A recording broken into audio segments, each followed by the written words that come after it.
Ok, je vais vous conter l'histoire de l'humanité, enfin c'est surtout le créateur. Euh, J'en ai fait un album, bien sûr il ne sera jamais publié, donc maintenant j'ai décidé de vous le délivrer en capsule. C'est juste un extrait de l'album complet. Ok. Alors, je vais te conter l'histoire de l'humanité sur Terre depuis des millions d'années. Le corps a pris le dessus sur l'esprit, ce qui a marqué la fin de la composante divine et spirituelle des êtres humains. Cela a causé la séparation avec le Créateur, pour notre plus grand malheur. Le mensonge s'est invité et a fait interférence dans cette grande expérience. Les civilisations de faible vibration et leur désir de conquête ont causé la dégradation dans l'évolution de la planète. Les êtres humains le payèrent cher. C'est la croix et la bannière, la survie et la misère qui éteint leur belle lumière.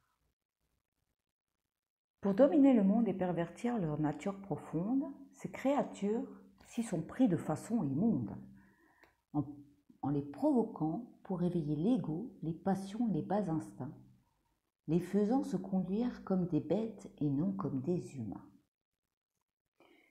Programmés pour s'unir aux êtres humains et les faire trébucher sur leur chemin, ces civilisations ont mis à leur disposition de multiples et diverses sollicitations pour porter leur attention sur la consommation sans cesse et sans fin de distractions, de choses matérielles et superficielles, de clichés et d'idéaux artificiels, de fausses promesses, de croyances et d'illusions, afin de les paralyser dans leur élévation spirituelle.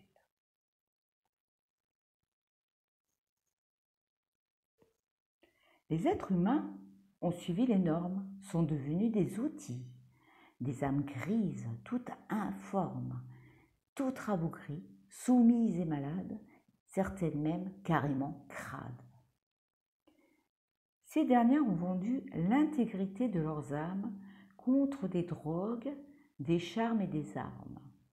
Pour quelque argent comptant, flattant leur cupidité, portent des costumes pour diviser et régner, les plus fanatiques d'idéaux stéréotypés se sont placés comme les élus de cette société, faisant naître la dualité où s'affrontent tous les principes opposés. Le pouvoir contre la soumission, l'amour inconditionnel contre la possession, la nature divine contre la perversion.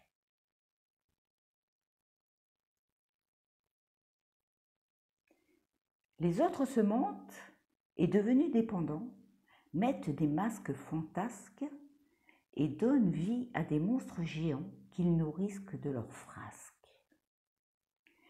D'autres encore sont sous pression, sans cesse dans « je dois, il faut ». Cette quête sans issue les fait culpabiliser de ne pas atteindre ces modèles de société.